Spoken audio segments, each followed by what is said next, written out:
ఆ విశ్వరూపాన్ని అందరినీ కూడా ఆస్వాదించాలి మనం అని చెప్పి చీకట్లో తన వెళ్తుందంతా కూడా చూపించింది అనమాట. అయితే విశ్వరూప సందర్శనం అనేది ఒకరు చెప్తే అనుభవించేది కాదు, అది ఆస్వాదించాలి. మీరు అందరూ కూడా చదివి ఆస్వాదించిందని అనుకుంటున్నాను. ఎందుకంటే అది ఒక విజువలైజేషన్ చేసుకోవాలి. విశ్వరూపం అనేది ఒకరు చెప్తే దాన్ని మనం చేసుకునేటట్టు కాదు, మనకి ప్రత్యక్షంగా వెళ్ళాలి. ఇప్పుడు భక్తి యోగం ఉంది, దాని గురించి నేను చెప్పగలుగుతాను. కానీ విశ్వరూపాన్ని మనమే అనుభవించాలి, మనమే ఆస్వాదించాలి. ఈ విశ్వరూపంలో ఏం చెప్పాడు పరమాత్ముడు అంటే అనేక బాహువులు, అనేక వస్త్రాలు, అనేక కళ్ళు, నా లోపలనే అష్టవసువులు ఉన్నారు, నా లోపలనే బాలశాస్త్రులు ఉన్నారు, నా లోపలనే రుద్రాక్షులు ఉన్నారు, నా లోపలనే మరుగణాలు ఉన్నాయి, నా లోపలనే అశ్విని దేవతలు ఉన్నారు. అంటే అన్ని కూడా నేనే అని చెప్తున్నాను.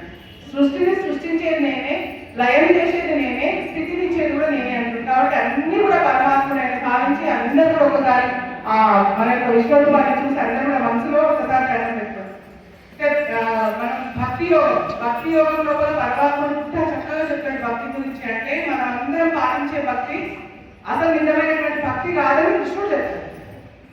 మనం అందరం కూడా ఏమనుకుంటాము, ఇట్లనే ఒక వ్యక్తికి డౌట్ వస్తుంది అనమాట. ఒక వేస వాళ్ళని చేపలు పడేటటువంటి వ్యక్తికి డౌట్ వచ్చి గురువుని అడుగుతాడు, మరి భగవంతుడు బాధలు పడితే రక్షిస్తాడు అన్నారు కదా, అది నిజమేనా అంటాడు. అంటే నిజమేనా, నువ్వు చేపలు పడుతున్నావు, వల ఎక్కడ వేస్తావు, దూరాన్ని వేస్తావు. అంటే దూరం ఉన్న చేపలు మాత్రం నీ వలలో పడతాయి, నీ పాదాల దగ్గర ఉన్న చేపలు వలలో పడతాయా?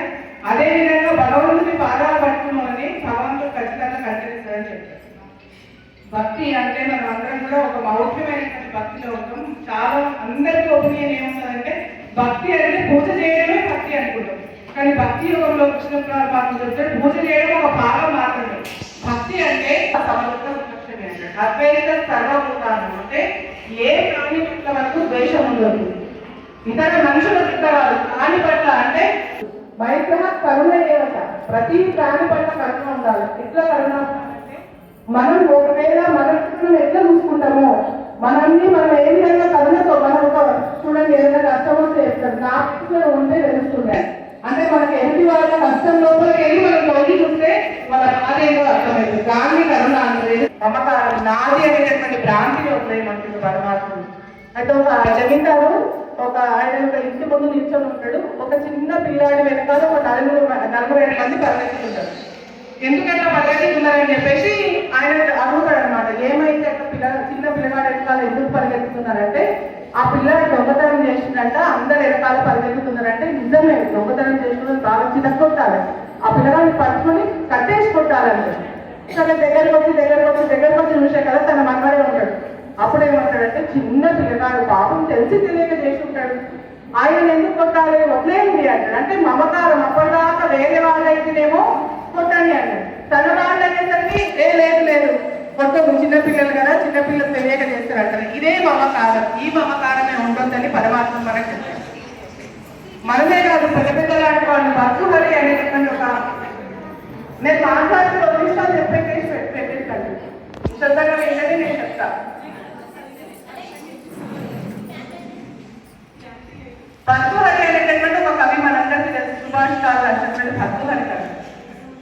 ఒకసారి ఆయన ఏమైతుందంటే భర్తృహరి స్నానానికి వెళ్తాడు, ఒక నదికి స్నానానికి వెళ్తాడు. ఆ నదికి స్నానానికి వెళ్ళినప్పుడు వాళ్ళు ఒక సన్యాసి అంటే ఏముంటుంది, ఒక గోచి ఉంటుంది కదా, ఒక గోచి ఒక టవాలు అదొక చెట్టు మీద ఆరేస్తాడు అనమాట. ఆరేసినాక ఇంకో సన్యాసి వస్తాడు. ఆ సన్యాసి ఏమంటాడు, ఆ చెట్టు మీద వేసినటువంటి టవేలు తీసుకొని అయ్యో నేను టవేలు వేసిన దగ్గర నువ్వేమికి వేసినావు అంటాడు.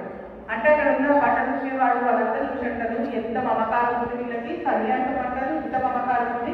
అసలు మా రాజుగారు తెలుసా, భర్తృహరి రాజుగారు తెలుసా, ఆయన సంసారాన్ని వదిలేడు, పిల్లలు వదిలేసిండు, అన్ని వదిలేసి సన్యాసం పుచ్చుకున్నాడు. ఇక్కడ ఉన్నటువంటి వాళ్ళకి ఎంత మమకారం ఉంది బట్ట. అప్పుడు ఆ భర్తృహరి కనిపిస్తుంది, నిజమే కదా, నేను రాజ్యాన్ని వదిలిపెట్టిన, భార్య పిల్లలు వదిలిపెట్టిన, చిన్న గోచి కూడా గురించి కొట్లాడుతున్నా కదా, నేను మమకారాన్ని తగ్గించుకోవాలని అనుకుంటాడు అనమాట. ఆయన నిర్మమో